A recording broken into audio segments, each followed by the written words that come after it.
평생을 바쳐 키운 아들이 며느리의 편을 들며 제게 손찌검을 하더군요.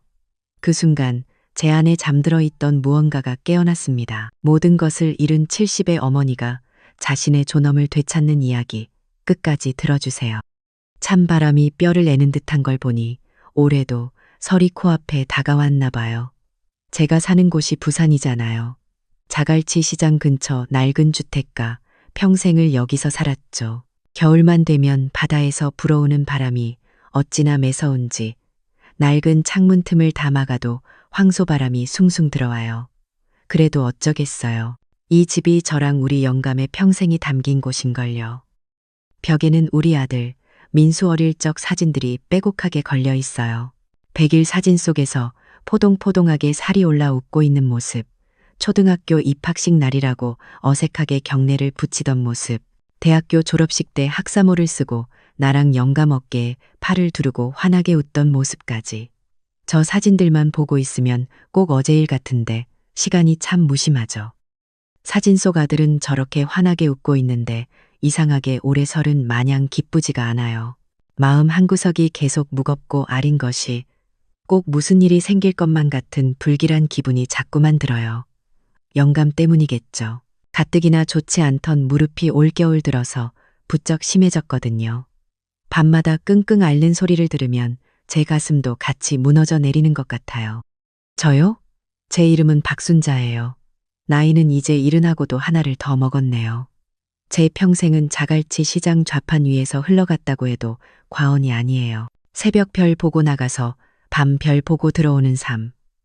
쪼그려 앉아 채소를 다듬고 파는 일이 고되지 않았다면 거짓말이겠죠. 손마디마디는 굵어지고 허리는 굽었지만 그래도 후회는 없어요. 그렇게 악착같이 벌어서 우리 민수 남 부럽지 않게 키웠으니까요. 그게 제 인생의 가장 큰 자랑이었죠. 그렇게 평생 모은 돈, 저희 부부에겐 연금도 다른 재산도 없어요. 오직 시장에서 채소 팔아 한 푼 두 푼 모은 돈이 든 통장 하나가 전부예요. 그게 우리 노후 자금이고 마지막 남은 자존심 같은 거였죠. 우리 영감, 최철수 씨, 저보다 2살 많아요. 그 양반도 평생 시장에서 집 나르고 굳은 일만 했어요. 그래서 그런지 온몸이 성한 데가 없지만 특히 무릎이 제일 문제예요. 젊었을 때야 약 먹고 파스 붙이면 괜찮다 했지만 이제는 지팡이 없이는 걷는 것조차 힘들어해요. 그런데도 아들한테는 절대 아픈 티를 안 내려고 해요. 자식한테 짐 되기 싫다는 그놈의 체면 때문에요. 서울 사는 우리 아들 민수. 원래는 참 착하고 효심 깊은 아이였어요. 결혼 전만 해도 일주일에 한두 번은 꼭 전화해서 엄마, 아빠, 식사는 하셨어요. 어디 아픈 데는 없으시고요? 묻는 게 일이었죠. 명절이면 누구보다 먼저 내려와서 집안일도 거들고 영감 어깨도 주물러 주던 그런 아들이었어요. 그런데 그 애가 서울에서 좋은 대학 나와 대기업 다니는 혜진이를 만나 결혼하고부터 조금씩 변하기 시작하더라고요. 처음에는 그냥 사는 게 바빠서 그런가 보다 서울 생활이 얼마나 팍팍하겠나 이해하려고 했어요. 하지만 시간이 지날수록 전화는 뜸해지고 목소리는 차가워졌어요. 가끔 통화라도 되면 피곤하다는 말만 되풀이했죠. 나중에 들은 이 새아가 우리 며느리가 사람들 앞에서 시부모님이 시장에서 장사하신다는 말을 그렇게 창피해했다더군요. 아마 우리 아들한테도 매일같이 속삭였겠죠. 당신은 부모님이 시장 좌판에서 채소 파는 거 창피하지도 않아? 하고요. 그 말이 독처럼 제 아들의 마음속에 스며들었나 봐요. 그렇게 살갑던 아들은 어느새 무뚝뚝하고 냉정한 사람이 되어버렸어요. 결국 일이 터진 건 영감의 무릎 때문이었어요. 어느 날 밤에 영감이 화장실에 가려다 말고 주저앉아 엉엉 우는 거예요. 무릎이 끊어질 것처럼 아파서 도저히 한 발짝도 뗄 수가 없다면서요. 그 모습을 보니 더는 안 되겠다 싶었어요. 부산에 있는 병원은 다 가봤지만 차도가 없으니 서울 큰 병원에 한번 가보자고 제가 등 떠밀었죠. 그렇게 아들 집에 연락하고 겨우 날짜를 잡아 서울로 향했어요. 민수는 바쁘다고 회사에서 바로 병원으로 왔고 며느리 혜진이가 저희를 데리고 병원에 가줬죠. 그런데 서울에 있는 대학병원이 어찌나 크고 복잡한지 저 같은 늙은이는 정신을 하나도 차릴 수가 없더라고요. 접수부터 수납까지 전부 기계로 해야 하는데 화면을 아무리 들여다봐도 뭐가 뭔지 알 수가 있어야죠. 제 뒤로는 사람들이 길게 줄을 서서 기다리고 마음은 급한데 손은 떨리고 정말이지 쥐구멍에라도 숨고 싶은 심정이었어요. 그때 며느리가 짜증 섞인 목소리로 한숨을 푹 쉬더니 제 손에서 진료 카드를 획 낚아채더라고요.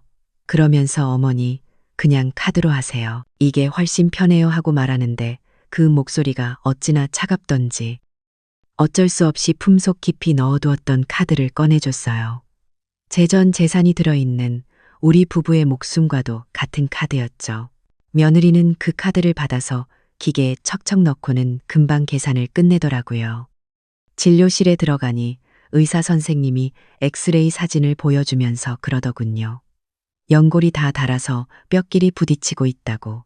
이 정도면 통증이 엄청났을 텐데 어떻게 참았냐면서요. 당장 수술 날짜를 잡아야 한다고 했지만 우리 영감은 서른 집에서 쇠고 싶다고 명절 지나고 수술하면 안 되겠냐고 고집을 부렸어요. 자식들 다 모이는 명절에 병상에 누워있고 싶지 않다는 거였죠. 결국 수술은 설 지나고 하기로 하고 저희는 약만 타서 병원을 나섰어요. 부산으로 내려오는 마지막 버스 시간이 얼마 남지 않아 마음이 급했죠. 아들 얼굴이라도 잠깐 더 보고 싶었지만 민수는 회사에 급한 일이 생겼다며 바로 가버렸어요. 며느리는 저희를 버스 터미널에 내려주면서 조심히 내려가세요. 한마디만 하고는 쌩안이 차를 돌려가 버렸고요. 그렇게 정신없이 버스에 올라 자리에 앉고 나서야 깨달았어요. 아차, 카드. 며느리에게 맡겼던 카드를 돌려받는 걸 깜빡 잊은 거예요.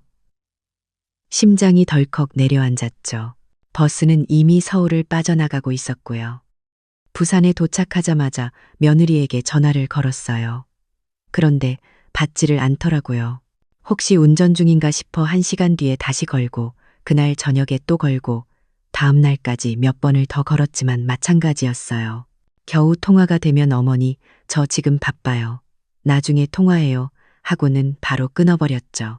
아들한테 전화해봐도 아, 엄마, 혜진이 지금 연말이라 정신없어요. 제가 나중에 얘기해 놓을게요. 라는 대답뿐이었어요.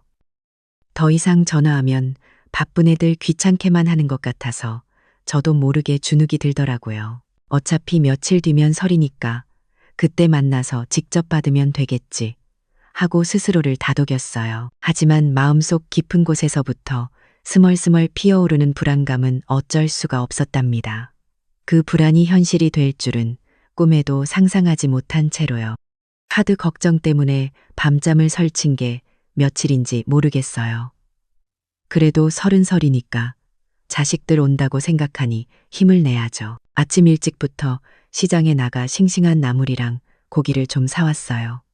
우리 아들 민수가 갈비찜을 참 좋아했거든요. 핏물 빼고 양념장 만들고 혼자 부엌에서 부산을 떨다 보니 문득 울컥하더라고요. 예전에는 명절 며칠 전부터 온 가족이 모여서 같이 만두도 빚고 전도 부치고 시끌벅적했었는데 어머니, 이건 이렇게 하는 거 맞아요? 묻던 며느리의 살가운 목소리, 옆에서 만두피를 다 터뜨려 놔도 마냥 신나서 웃던 민수의 얼굴, 그 모든 게 다 꿈만 같아요. 이제는 이 넓은 집에 영감이랑 저 둘뿐이네요. 연락 없는 자식들을 기다리며 음식을 만드는 게 이렇게 외로운 일인 줄 예전에는 미처 몰랐어요. 낡은 옷소매로 눈가를 훔치며 애써 웃어 보였죠. 바빠서 그럴 거야. 오면 다 해결될 거야.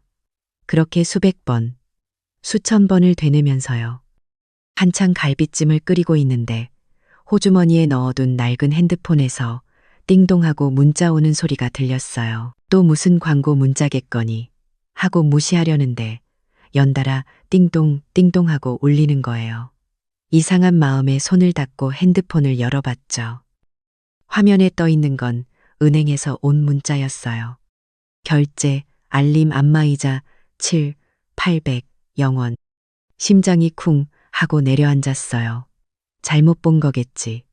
손을 부들부들 떨며 화면을 다시 들여다봤지만 숫자는 선명했어요.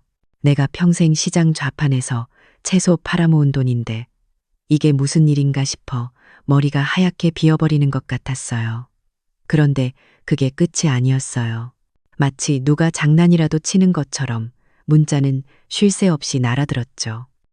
결제 알림 홍삼 선물 세트 3, 200, 0원. 결제 알림, 명품 핸드백, 500, 0원. 결제 알림 다이아몬드 주얼리 12, 0원. 손이 떨려서 핸드폰을 제대로 잡고 있을 수가 없었어요. 평생 만져보지도 못한 액수들이 화면 위에서 춤을 추고 있었어요. 그리고 마지막으로 도착한 문자 한 통. 잔액 알림. 고객님의 통장 잔액은 0원입니다. 0원. 그 두 글자를 보는 순간 세상이 무너지는 것 같았어요. 다리에 힘이 풀려 그 자리에 주저앉아 버렸죠. 피, 땀, 눈물이 섞인 내 평생이 우리 영감에 달아버린 무릎이 그 모든 게 저 숫자 2개로 사라져버린 거예요. 정신을 차려야 했어요. 이건 뭔가 잘못된 거야. 보이스피싱 같은 걸 당한 걸 거야. 떨리는 손으로 아들에게 그리고 며느리에게 수십 통의 전화를 걸었어요. 하지만 아무도 받지 않더군요. 신호음만 계속해서 귓가를 때리는데 그 소리가 마치 제 심장을 갉아먹는 것 같았어요. 그때 문득 뇌리를 스치는 생각이 있었어요. 혹시 저는 거의 본능적으로 며느리의 SNS에 들어가 봤어요. 젊은 사람들은 다 한다는 그거. 민수가 예전에 깔아준 거였죠. 그리고 저는 보고야 말았어요. 제 마지막 희망이 산산조각 나는 광경을요. 며느리의 페이지는 온통 번쩍이는 사진들로 가득했어요. 제가 문자 메시지로 받았던 바로 그 물건들이었죠. 고급 안마의자 사진 밑에는 이렇게 적혀 있었어요. 세상에서 가장 사랑하는 우리 엄마, 낳아주셔서 감사해요. 효도는 이럴 때 해야죠. 그 옆에는 최고급 홍삼 선물 세트 사진이 있었고요. 그리고 다음 사진. 제 숨을 먹게 만든 건 바로 그 사진이었어요. 명품 백을 들고 다이아몬드 목걸이를 한 채 환하게 웃고 있는 며느리의 모습. 그 아래에는 이렇게 쓰여 있었죠. 1년 동안 수고한 나를 위한 선물. 이 정도는 받아도 되잖아? 저는 그 자리에 얼어붙었어요. 낳아주신 엄마를 위한 선물. 그럼 나는 평생을 바쳐 키운 아들을 낳아준 나는 머릿속이 뒤죽박죽 엉망이 되어버렸어요. 슬픔, 분노, 배신감, 말로 표현할 수 없는 감정들이 한꺼번에 몰아쳐서 숨을 쉴 수가 없었어요. 바로 그 순간이었어요. 띵동. 핸드폰이 다시 한번 울렸어요. 이번에는 문자 메시지가 아니라 음성 파일 하나가 도착해 있었죠. 발신자는 며느리 혜진이었어요. 저는 떨리는 손으로 파일을 열었어요. 아마도 저한테 보낼 걸 실수로 잘못 보낸 모양이었죠. 그리고 그 파일 속에서 흘러나오는 며느리의 목소리를 듣는 순간 저는 깨달았어요. 이건 단순한 도둑질이 아니라는 것을. 엄마, 들었어? 그 늙은이 돈 말이야. 꼴랑 그게 다인 게 아쉬울 뿐이라니까. 이건 그냥 맛보기, 전체 요리 같은 거지. 진짜 메인 요리는 따로 있어. 그 부산에 있는 낡아빠진 집 말이야. 어떻게 구워 삶아서 우리 명의로 돌려놓을지 내가 벌써 계획 다 짜놨다니까? 걱정하지 마. 저 늙은이들 내 손바닥 아니야. 음성 파일이 끝나고 방 안에는 정막만이 흘렀어요. 가스레인지 위에서 갈비찜 끓는 소리만이 유일하게 들려왔죠. 배신감, 그 단어로는 이 감정을 다 표현할 수가 없었어요. 내 전 재산을 훔친 것도 모자라 우리 부부가 평생을 바쳐 지켜온 이 집까지 빼앗으려 했다니. 이건 사람의 탈을 쓰고 할 짓이 아니었어요. 저는 바닥에 주저앉은 채로 한참을 움직이지 않았어요. 눈물조차 나오지 않더라고요. 너무 큰 충격을 받으면 오히려 눈물이 마른다는 말이 맞나 봐요. 가슴 속에서 뜨거운 무언가가 울컥 하고 치밀어 오르는 것 같았어요. 그건 슬픔이 아니었어요. 차갑고 날카로운 분노였죠. 그래, 넌 나를 그냥 돈이나 뜯어낼 어수룩한 늙은이로 봤겠지. 평생 자식밖에 모르고 산 바보 같은 엄마로 봤겠지. 하지만 이젠 아니야. 네가 내 모든 것을 앗아가려 했으니 나도 이제 가만히 앉아서 당하고만 있지는 않을 거야. 저는 천천히 자리에서 일어났어요. 더 이상 손은 떨리지 않았죠.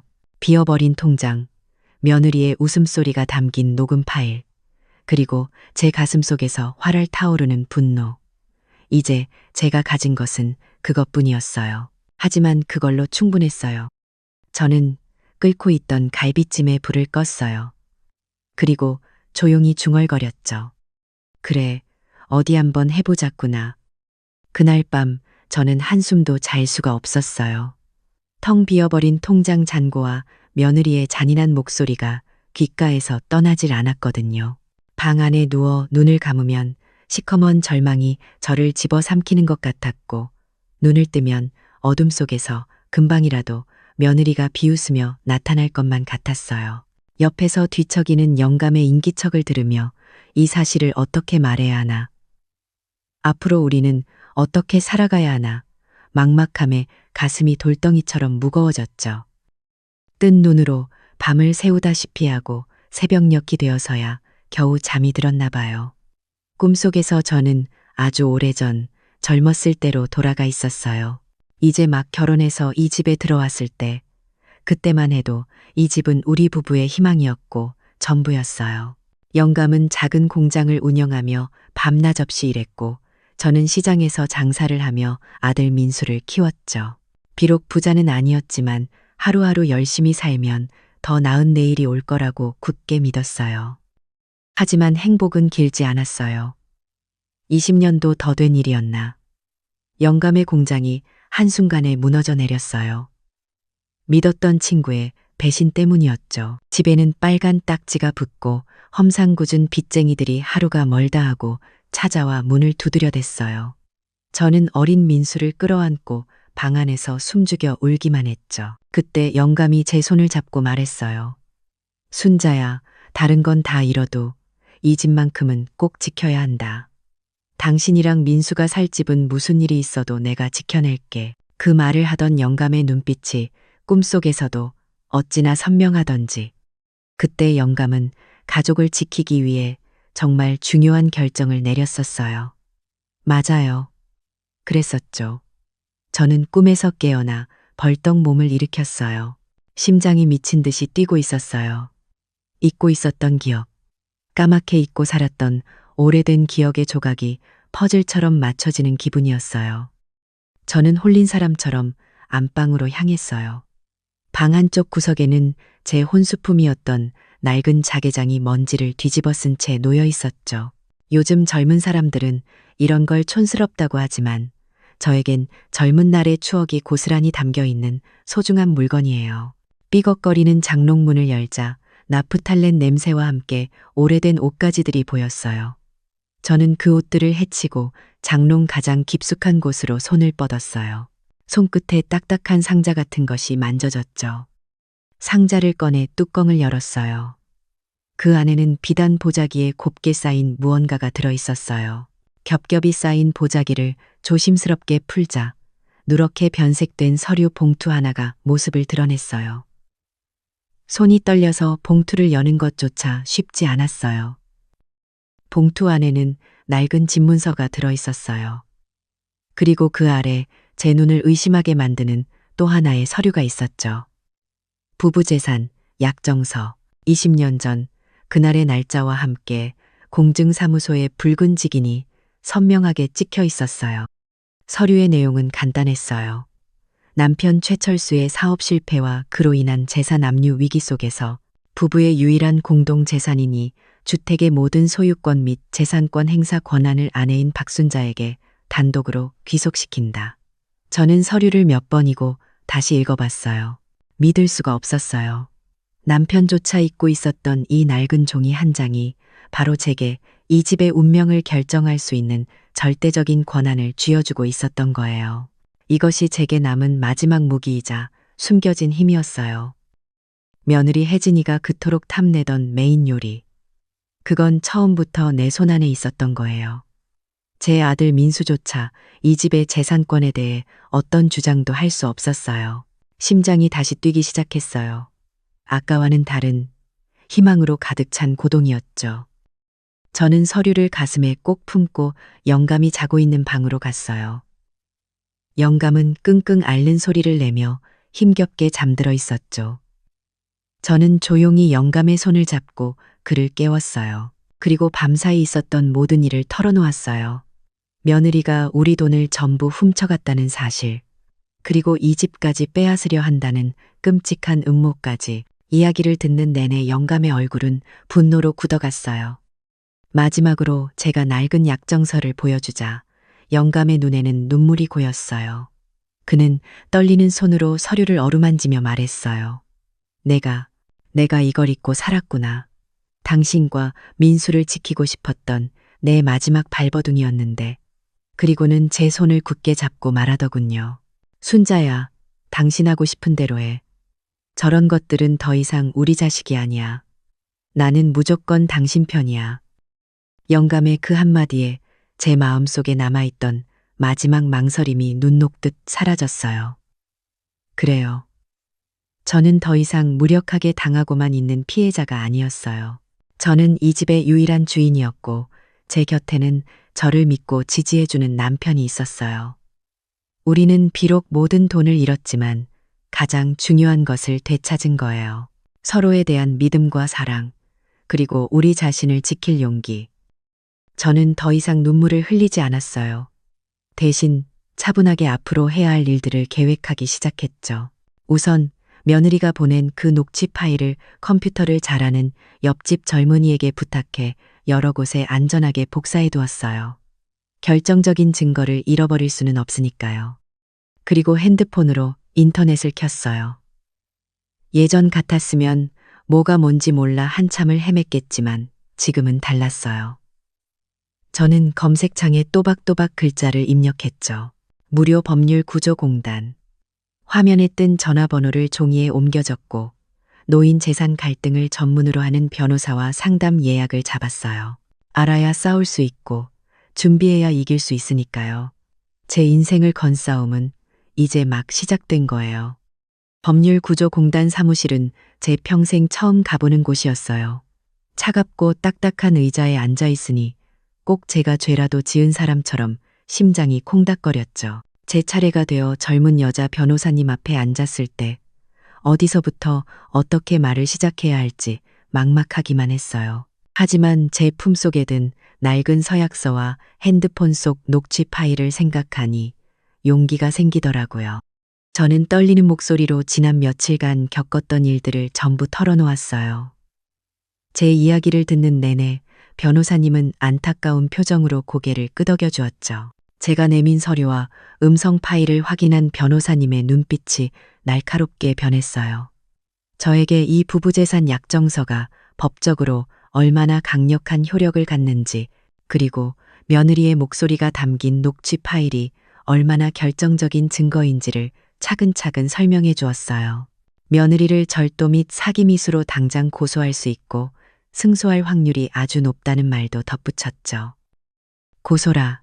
법이라는 게 저 같은 늙은이에게는 너무 멀고 어렵게만 느껴졌어요. 그리고 저는 법의 힘을 빌려 조용히 끝내고 싶지 않았어요. 그 애들의 얼굴을 직접 보고 싶었어요. 자신들이 저지른 짓의 대가가 무엇인지, 자신들이 무시하고 짓밟았던 늙은 부모가 결코 만만한 상대가 아니었음을 그 두 눈으로 똑똑히 확인하게 해주고 싶었어요. 저는 변호사님께 고소는 나중 문제라고 우선은 제 힘으로 해결하고 싶다고 말했어요. 제 단호한 눈빛을 보았는지 변호사님은 더 이상 권하지 않고 대신 한 가지 중요한 조언을 해주었어요. 설날에 그들이 집에 왔을 때 무슨 일이 생길지 모르니 모든 대화를 녹음해 두라고요. 아주 작고 눈에 띄지 않는 녹음기를 품에 숨기고 있으라면서요. 그 조언은 제 마음에 비수처럼 와서 꽂혔어요. 이제 정말 돌아갈 다리는 없구나. 전쟁을 준비해야 하는구나. 사무실을 나오니 다리에 힘이 쭉 빠졌지만 마음은 오히려 전보다 단단해진 기분이었어요. 이제 뭘 해야 할지 명확해졌으니까요. 하지만 현실적인 문제가 발목을 잡았죠. 당장 설 상차림에 쓸 돈 한 푼이 없다는 사실이었어요. 평생 누구에게 아쉬운 소리 안 하고 살았는데 자식들 먹일 음식값을 남에게 빌려야 하는 제 처지가 너무나 비참해서 눈물이 핑 돌았어요. 저는 큰맘 먹고 옆집에 사는 오랜 친구 영희 엄마를 찾아갔어요. 저와 나이도 같고 한 동네에서 40년 넘게 의지하며 지낸 사이였죠. 차마 돈 빌리러 왔다는 말은 바로 꺼내지 못하고 한참을 쭈뼛거리고 있으니 영희 엄마가 제 손을 덥석 잡으며 무슨 일 있냐고 묻더라고요. 그 따뜻한 손길에 그만 참았던 서름이 터져버렸어요. 저는 영희 엄마에게 모든 것을 털어놓았어요. 며느리가 돈을 훔쳐간 이야기, 집까지 빼앗으려 한다는 음모, 그리고 제 복수 계획까지. 제 이야기를 다 들은 영희 엄마는 자기 일처럼 분노하며 제 등을 두드려 주었어요. 세상에 그런 천하의 못된 것들이 있나 하면서요. 그리고는 말없이 방에 들어가더니 쌈짓돈을 꺼내와 제 손에 쥐어 주었어요. 제가 괜찮다고 그럴 수 없다고 손사래를 쳤지만 영희 엄마는 막무가내였어요. 그러면서 제게 말하더군요. 순자야, 기죽지 마. 너 혼자 아니야. 무슨 일이 생기면 내가 달려가서 다 엎어버릴 테니 걱정 말고 내가 다 봤다고 증언해 줄 테니까 알았지? 혈육보다 진한 이웃의 정이었어요. 피 한 방울 섞이지 않은 남이지만 내 자식보다 더 나를 위하고 아껴주는 그 마음에 저는 또다시 눈물을 쏟고 말았죠. 영희 엄마의 지지는 제게 천군만마를 얻은 것 같은 힘을 주었어요. 하지만 설날이 하루하루 다가올수록 마음 한구석이 다시 복잡해지기 시작했어요. 밤에 잠자리에 누워 벽에 걸린 민수의 어릴 적 사진을 보면 가슴이 미어졌어요. 저렇게 해맑게 웃던 내 아들, 벌레 한 마리 무서워하며 내 품에 안기던 여린 아이, 그런 내 아들을 내 손으로 파멸로 이끌고 있는 건 아닐까. 아무리 그래도 어미인데 내가 너무 가혹한 건 아닐까. 마지막 남은 모성애가 독초처럼 제 마음속에서 자라나 저를 괴롭혔어요. 그런 제 마음을 읽었는지 끙끙 앓던 영감이 제 손을 조용히 잡아주었어요. 그리고는 낮은 목소리로 말했죠. 순자야, 잘못된 가지는 쳐내야 나무가 바로 서는 법이야. 저놈은 이제 우리가 알던 그 아들이 아니야. 영감의 단호한 목소리에 제 흔들리던 마음이 다시 제자리를 찾았어요. 맞아요. 이건 미움 때문이 아니에요. 잘못된 것을 바로잡으려는 어른의 마지막 책임감 같은 거였죠. 설날 바로 전날이었어요. 저녁을 먹고 있는데 민수에게서 전화가 왔어요. 제 심장이 쿵 하고 내려앉았지만 저는 최대한 아무렇지 않은 척 전화를 받았죠. 수화기 너머로 들려오는 아들의 목소리는 너무나 평온했어요. 어머니, 저희 내일 처가에 먼저 들렀다가 저녁 때쯤 넘어갈게요. 기다리지 마시고 먼저 식사하세요. 그 목소리에는 단 한 톨의 미안함도 죄책감도 묻어있지 않았어요.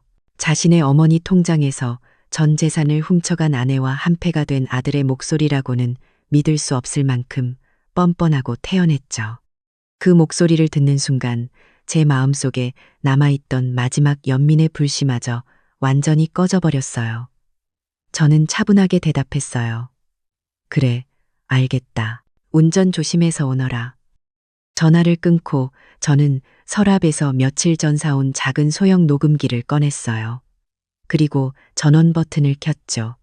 깜빡 하고 작은 빨간 불빛이 들어왔어요. 모든 준비는 끝났어요. 이제 폭풍이 오기만을 기다릴 뿐. 저는 그 작은 불빛을 한참 동안이나 말없이 바라보았어요. 폭풍 전의 고요함이 집안을 가득 메우고 있었죠. 드디어 설날 저녁이 되었어요. 영감과 저는 아무 말 없이 밥상에 앉아 있었죠. 밖은 이미 칠흑같이 어두웠고 간간이 멀리서 터지는 폭죽 소리만이 정적을 깨뜨렸어요. 제 품속에는 작은 녹음기가 켜진 채로 있었고 제 심장은 그 어느 때보다 차갑게 가라앉아 있었어요. 드디어 대문 밖에서 요란한 자동차 소리가 들리더니 잠시 후 현관문 비밀번호 누르는 소리가 들렸어요. 그리고 기다리던 두 사람이 들어왔죠. 우리 아들 민수, 그리고 제 며느리 혜진이.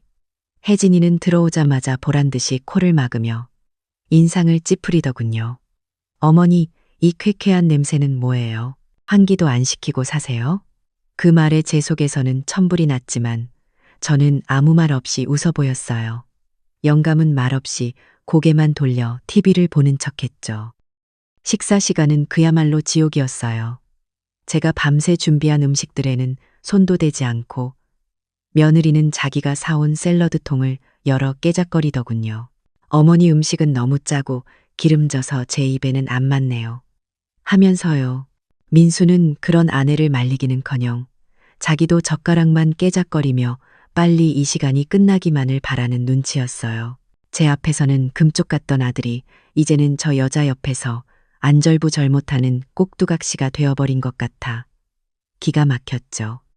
어색하고 불편한 식사가 겨우 끝나고 과일을 내오자 드디어 때가 왔다는 걸 직감했어요. 저는 품속의 녹음기를 한번 꾹 누르고는 최대한 아무렇지 않은 목소리로 입을 열었어요. 혜진아, 그 카드 말이다. 서울에서 병원비 내고 네가 가지고 있었지 않니? 그 말을 기다렸다는 듯 혜진이의 표정이 싹 변하더군요. 갑자기 세상 억울한 표정을 지으면서 목소리를 높였어요. 어머님, 그걸 왜 저한테 찾으세요? 그때 병원에서 바로 드렸잖아요. 이제 와서 저를 도둑으로 모시는 거예요? 어머님, 혹시 치매 아니세요? 기가 막혀서 말이 나오지 않았어요. 옆에 있던 민수가 기다렸다는 듯이 거들었죠. 어머니, 그만하세요. 혜진이가 그랬을 리 없잖아요. 어디다 두시고는 깜빡하신 거겠죠. 저는 말없이 웃었어요. 그리고는 탁자 위에 제 낡은 핸드폰을 올려놓았죠. 화면에는 며칠간 제 심장을 찢어놓았던 은행 알림 문자들이 빼곡하게 떠 있었어요. 그리고 그 옆에는 며느리의 SNS 화면이 띄워져 있었죠. 명품백을 들고 다이아 목걸이를 한 채 활짝 웃고 있는 그 애의 얼굴.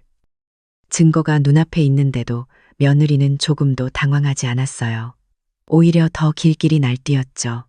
이게 뭐 어쨌다는 거예요. 이거 다 제가 번 돈으로 산 거예요. 어머니가 저를 이렇게 의심하시다니 정말 너무하세요. 억울하다며 눈물을 뚝뚝 흘리는데 그 연기력이 어찌나 대단한지 모르는 사람이 보면 정말 제가 나쁜 시어머니인 줄 알겠더라고요. 그러다 일이 터지고 말았어요. 며느리가 울부짖으며 상을 밀치는 순간 바로 앞에 있던 뜨거운 국그릇이 제게로 날아왔어요.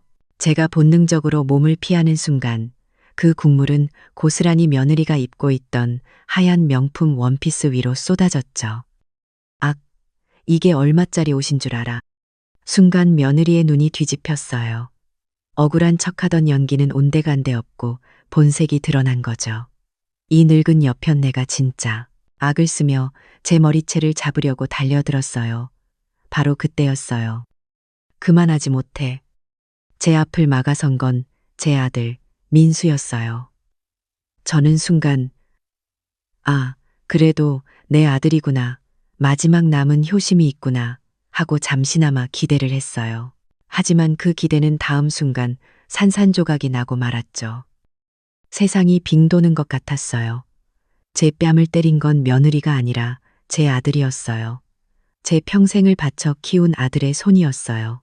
저는 힘없이 바닥으로 쓰러졌고 밥상이 함께 엎어지면서 음식물들이 사방으로 튀었어요. 제 귀에는 아무것도 들리지 않았어요. 윙 하는 소리와 함께 제 아들의 목소리만 울려 퍼졌죠. 고작 돈 몇 푼 때문에 이게 무슨 짓이에요. 모든 것이 멈춘 것 같았어요. 그때까지 TV만 보며 침묵하던 영감이 자리에서 벌떡 일어났어요. 평소에는 무릎이 아파 지팡이 없이는 걷지도 못하던 사람이 어디서 그런 힘이 났는지 성큼성큼 아들에게 다가가더군요. 그리고는 그대로 아들의 턱에 주먹을 날렸어요. 퍽 하는 둔탁한 소리와 함께 민수가 비틀거리며 나자빠졌죠. 하지만 이 싸움의 끝을 내야 하는 건 저였어요. 저는 엎어진 상을 짚고 천천히, 아주 천천히 몸을 일으켰어요. 뺨은 불이 난 것처럼 뜨거웠지만 이상하게 눈물은 한 방울도 나지 않았어요. 대신 제 안에서 무언가 단단한 것이 깨어나는 기분이었죠. 저는 제 아들을 그리고 며느리를 똑바로 쳐다보며 말했어요. 제 목소리는 놀라울 만큼 차분했죠. 그래, 내년 말대로 이 집 팔아서 너희를 주마. 하지만 그 전에 이 집의 진짜 주인이 누군지는 알고 가야지. 저는 품속에서 낡은 서류 봉투를 꺼내 그들 앞으로 던졌어요. 20년의 세월이 담겨 누렇게 변색된 부부재산 약정서. 똑똑히 봐라. 이 집은 처음부터 내 것이었다. 내 아버지도 내 아들도 아닌 바로 이 박순자, 내 이름으로 되어 있는 내 집이라고. 며느리와 아들의 얼굴이 하얗게 질리는 게 보였어요. 하지만 아직 끝이 아니었죠. 저는 아까부터 켜져 있던 작은 탁상시계, 그 안에 숨겨져 있던 소형 녹음기를 들어 올렸어요. 그리고 방금 너희가 한 모든 말, 내년이 내 돈을 훔치고도 치매 환자 취급한 것, 그리고 내 아들이 이 애미를 때린 것까지. 여기 전부 다 녹음되어 있단다. 녹음이라는 말에 혜진이는 그 자리에 풀썩 주저앉아 버렸어요. 민수는 그제야 상황이 어떻게 돌아가고 있는지 깨달았는지 제 앞에 기어와 무릎을 꿇고 빌기 시작했어요. 어머니, 제가 잘못했어요. 제가 미쳤었나 봐요. 제발 한 번만 용서해 주세요. 하지만 제 눈빛은 얼음장처럼 차가웠어요. 용서? 이미 늦어도 한참 늦었죠. 저는 그들을 본체 만체하고 현관으로 걸어가 대문을 활짝 열었어요. 이미 저희 집에서 나는 고함 소리에 동네 사람들이 하나둘씩 나와 무슨 일인가 기웃거리고 있었죠. 저는 그들을 향해, 그리고 무릎 꿇고 있는 제 아들과 며느리를 향해 큰 소리로 외쳤어요. 여기 동네 사람들 다 보시오. 내 아들이 저 며느리년 때문에 이 늙은 애미를 때렸소. 내 평생 모은 돈을 훔쳐간 것도 모자라 애미를 때렸단 말이오. 제 외침에 동네 사람들의 웅성거림이 더욱 커졌어요. 그들의 경멸과 손가락질이 비수처럼 날아와 두 사람에게 꽂혔죠. 며느리는 창피함에 얼굴을 들지 못하고 벌벌 떨고 있었고, 민수는 죄인처럼 고개를 숙인 채 아내의 손에 이끌려 도망치듯 집을 빠져나갔어요. 그들의 체면은 오늘 이 자리에서 완전히 땅에 떨어진 거예요. 저는 쿵 하고 닫히는 대문을 등지고 서서 한참을 움직이지 않았어요. 뺨은 여전히 화끈거렸지만 마음속은 이상하게 시원했어요. 긴 싸움이 드디어 끝났다는 안도감이었을까요? 아니요, 이건 끝이 아니라 새로운 시작이었어요. 그 폭풍 같던 설날이 지나고 저희 집에는 무서운 침묵이 찾아왔어요. 엉망이 된 거실을 치우면서도 영감과 저는 한마디도 하지 않았죠. 하지만 저희는 알고 있었어요. 이건 끝이 아니라 모든 것을 제자리로 돌려놓기 위한 새로운 시작이라는 것을요. 다음 날 아침, 저는 약속대로 변호사 사무실을 다시 찾아갔어요. 그리고 제 손으로 제 며느리였던 혜진이를 절도죄로 고소했죠. 손이 떨리거나 마음이 약해지지는 않았어요. 그저 해야 할 일을 하는 담담한 심정이었어요. 동시에 저는 평생 살아온 이 집을 부동산에 내놓았어요. 더 이상 이 집에 미련은 없었어요. 아들의 웃음소리 대신 비명과 눈물이 밴 이 집에서 더는 살고 싶지 않았거든요. 소송과 집 매각은 생각보다 빠르게 진행되었어요. 며느리 혜진이는 빼도 박도 못하는 증거들 앞에서 결국 모든 죄를 인정해야 했죠. 훔친 돈으로 산 명품들은 모두 압수되어 경매로 넘어갔고 법원은 그녀에게 징역형을 선고했어요. 그 일로 당연히 회사에서도 잘렸고 남편이었던 민수에게도 이혼을 당했다고 하더군요.